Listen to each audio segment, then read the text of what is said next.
So on very special occasions, I come from behind the camera and I actually talk to you guys and I interact with you guys, which I'm trying to do that much more. And today is one of those very special occasions. Here, I have the iPad Pro Magic Keyboard. And I want to talk to you a little bit about this device and see if this thing lives up to the hype and is this for you. So let's check it out.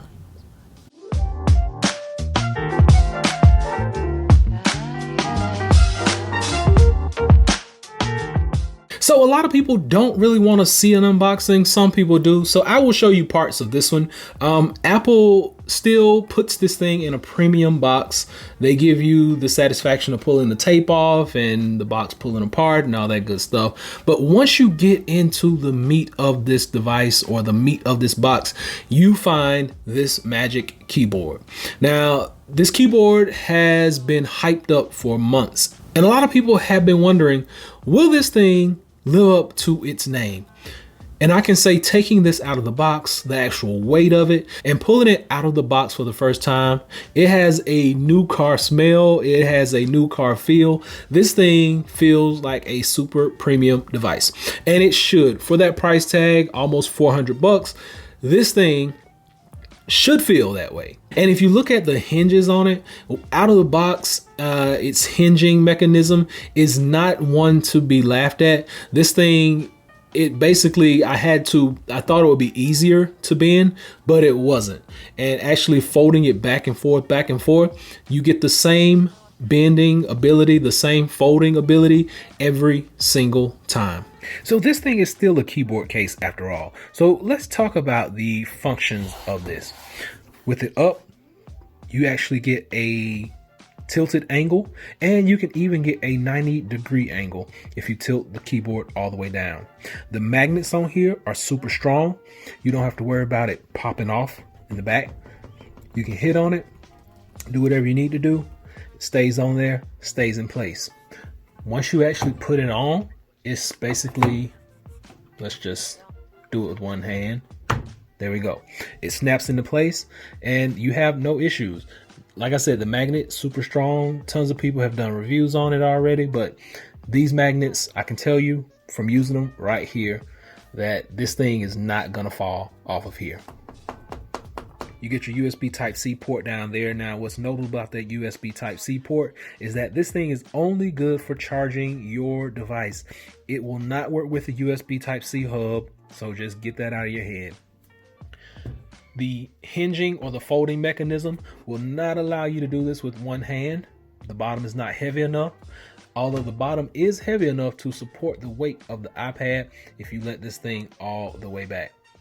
It's not gonna jump, and I'm hitting it on the top and you see it goes right back down.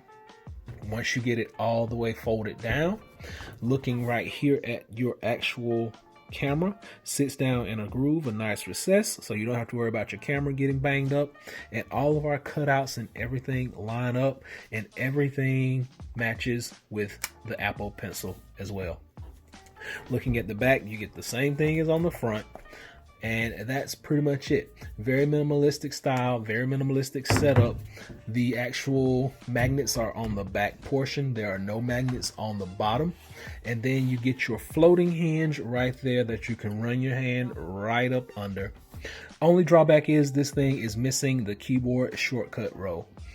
It would have been perfect if it had had that. The Magic Keyboard is going to be a great companion for light carry, for heavy use, just walking around the house. You can fold it up, take it around wherever you go, sit it down, and then you got your workspace right there with your keyboard as well as your trackpad, everything right there in one. Now, when you think about the typing experience, because that's why you got this thing, right? You got it for the trackpad, you got it for the typing experience. These scissor switch keys sound really great. I'll let you hear how they sound when you push them and they come back to you.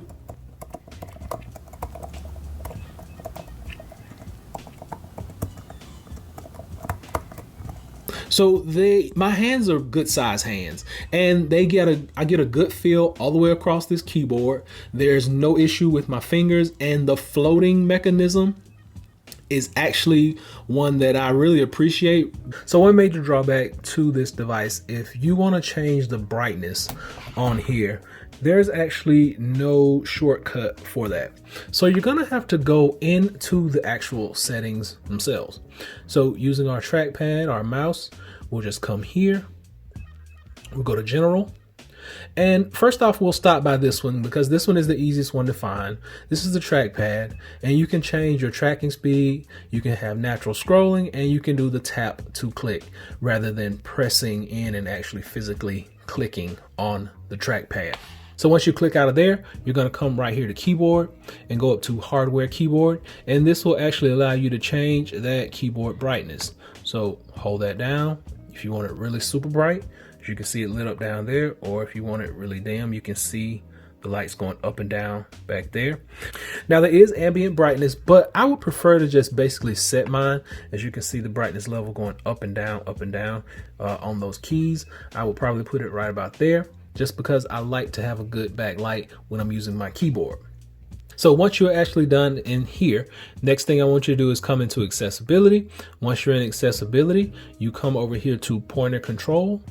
And in pointer control, this is where you can change the actual color of your pointer. You have red, green, yellow, orange, as well as you can change the actual pointer size. Now, that's a key thing. Some people like it super big, some people like it super small. I want to keep mine as small as possible. And then you can have the pointer animation. Now, what I mean by the pointer animation is, you see how that kind of blew up around there? Now, if we turn that animation off, see, it doesn't do that, and it actually just makes the accessibility stand out. But I like the animation, so we'll be keeping that.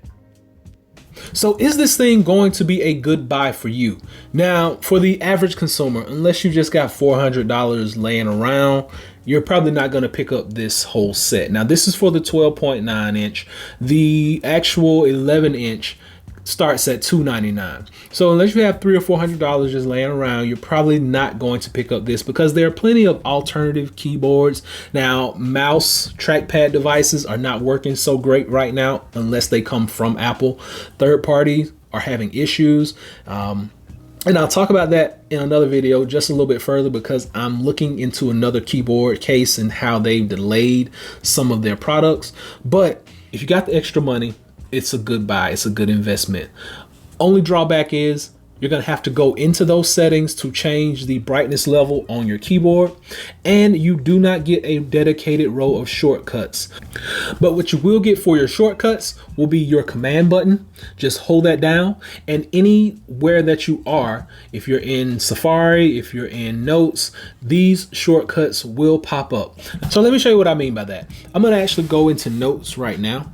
Open up Notes, and I'm going to hold down my command button, and what you're going to notice is you get a whole list of shortcuts right there. So no matter the application that you're in, you're going to get different shortcuts. So I guess Apple sacrificed a separate row for the shortcuts just because you have this floating, how I can run my hand up under here just like that. You have the floating hinge mechanism. It's a great keyboard case, and if you have the extra money, I say go for it. My opinion is still a little too expensive, but in this field, you got to pay to play. So I paid. So I will be doing follow-up videos showing you guys shortcuts, showing you guys trackpad things, you name it, I'll do it. Just drop a comment below and let me know what you want to see specifically, and I'll put those videos together just to help you guys out. So this has been my Magic keyboard video. A lot of people ask for it, and I want to give the people what they want. This is the device. This is how it looks. Portable, flexible, stylish, convenient. You name it, it is it, and you're going to enjoy this thing if you pick one up. So hopefully this has been able to help someone out. Until next time, be sure and give me that thumbs up, and please subscribe. Average Tech Guy out. Peace.